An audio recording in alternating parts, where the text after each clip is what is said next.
Hello, my name is Faiza, and today we will study the schooling systems in Ontario education.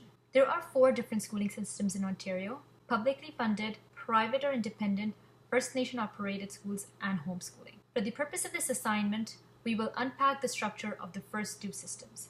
Under the publicly funded education system are the following: English Public, English Catholic, French Language Public, and French Language Catholic, which are all managed by district school boards and governed by the Ministry of Education. These are some other organizations that play a role in the system. Here's the definition of the private school under the subsection 1 of the Education Act. Although the private schools are not governed by the ministry and the ministry does not regulate and oversee the day-to-day operations of private school, they must still run in accordance with the legal requirements of the Education Act. They include the following different kinds of schools and are of two main types: non-inspected, which do not offer Ontario Secondary School Diploma credit courses and do not have to follow the Ontario curriculum, and inspected, which are the opposite of that. Among the many differences between private and public schools, a few main ones are that public schools are funded by the province, managed by district boards, and the principals and teachers have to be qualified and certified. The same does not hold true for private schools. The public system is committed to provide a high-quality teaching and success and well-being of all its students, according to the ministry's mission statement. Their goals include achieving excellence,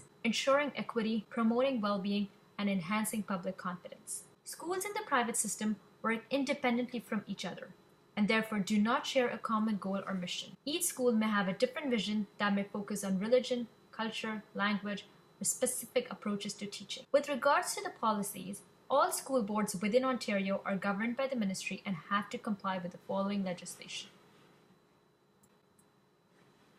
and the policy program memorandums that are issued by the ministry.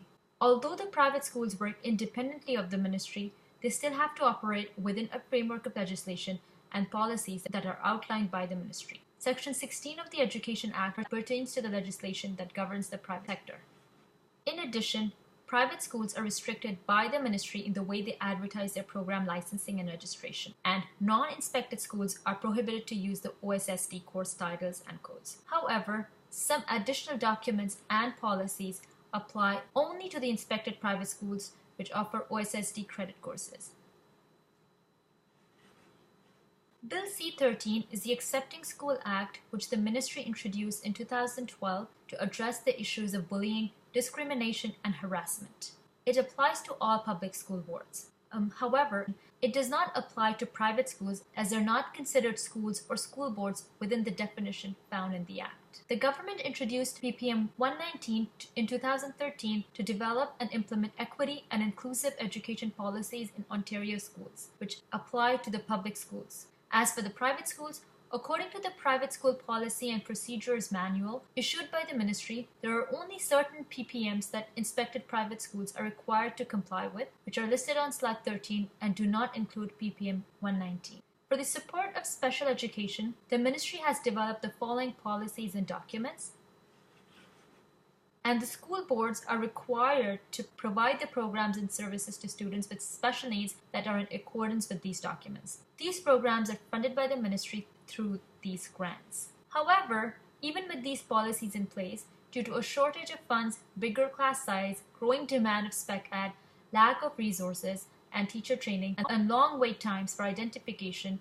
many students in the public system may not necessarily receive the timely support that they need. Private schools are not required by the ministry to provide these programs and services as it is not funded by the ministry. However, the checklist for inspection of private schools in the Private Schools Policy and Procedures Manual includes considerations for planning related to students with special needs. It is important to note that there are varying levels of support offered in private schools, depending on the goals and vision of the school. Some schools have very limited, whereas some which are geared for special education offer better supports than public sector. For example, decreased number of students in a class and more resources. The ministry has released the following documents for school boards to support the needs of ELL and Indigenous students. These supports have to be provided by public school boards. Private schools are not required to follow these. However, the checklist for inspection includes considerations for planning related to ELL and Indigenous students. Again, there are varying levels of support offered to ELL and Indigenous students in private schools depending on the goals and vision of the school. When comparing the two systems, I've realized that despite some limitations, Ontario's publicly funded education system is acknowledged as one of the best in the world. It continually strives towards achieving excellence, ensures equity, and promotes well-being of all its members. It provides free education and supports to the children. It also enhances public confidence by maintaining accountability and transparency in their dealings, policies, and funding. Private schools vary greatly in their goals, quality of instruction, courses, programs, and supports they offer. It is therefore difficult to compare them to public schools and judge if one system is more efficient than the other. In terms of my personal preference in teaching, I would like to teach in a public system because my vision of free, inclusive education for all and evidence-based learning and teaching aligns with the goals and missions of the publicly funded education system. It is responsible, accountable, and transparent with the public. There are also more opportunities for growth and professional development. However, due to a competitive job environment,